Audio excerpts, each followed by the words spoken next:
Salam sejahtera. Masalah inflasi di Malaysia boleh diatasi dari segi harga dan pengeluaran barangan makanan. Ini penting kerana ekonomi sebenar Malaysia ataupun real economy pada masa ini masih kurang memberangsangkan meskipun terdapat peningkatan sementara keluaran dalam negara kasar KDNK. Menurut Ketua Pegawai Eksekutif Majlis Pemulihan Negara MPN Tan Sri Dr. Sulaiman Mahbub, industri input makanan negara perlu diperkasakan termasuk mengurangkan import makanan yang dijangka mencecah 73 bilion ringgit menjelang akhir tahun ini. Dalam jangka panjang kita perlu meningkatkan pengeluaran dalam negeri, khususnya bahan makanan. Yang kedua, kalau bahan-bahan import tu yang boleh melibatkan yang boleh dikeluarkan dalam negeri, kalau boleh dikeluarkan dalam negeri sekarang. Misalnya domestic production kalau boleh, itu kalau kita dapat galakkan SMEs. Jadi di cost production murah. Inflasi masalahnya banyak angle, banyak sudut, bekalan, harga, apa kata orang tu, sistem pasaran dan sebagainya. Sistem pemasaran produk makanan juga perlu ditambah bagi menjamin agihan yang berkesan.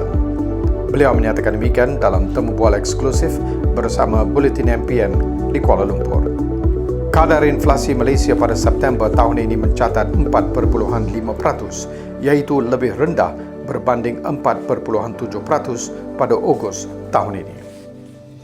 Dalam pada itu, masalah aliran tunai dan pembiayaan sektor perusahaan mikro, kecil, sederhana PMKS perlu diatasi secara berterusan bagi membolehkan usahawan terbabit menjana ekonomi.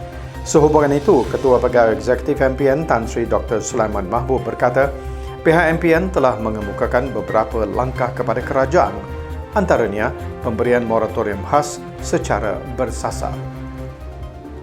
Selain itu, dicadangkan penubuhan jawatan kuasa tindakan khas berkaitan isu masalah aliran tunai dan pembiayaan dana PMKS.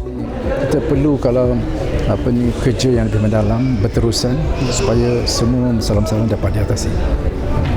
Mengambil masa, setahun, 2 tahun, 32-33% dapat lebih kurang gitulah.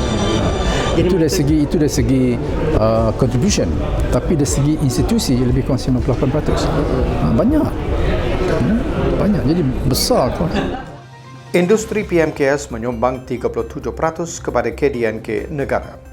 Polisi laluan hijau yang dicadangkan beberapa pihak sebelum ini mampu memastikan PMKS kembali proaktif seiring menyokong proses pemulihan negara. Sekian Buletin MPN, salam hormat.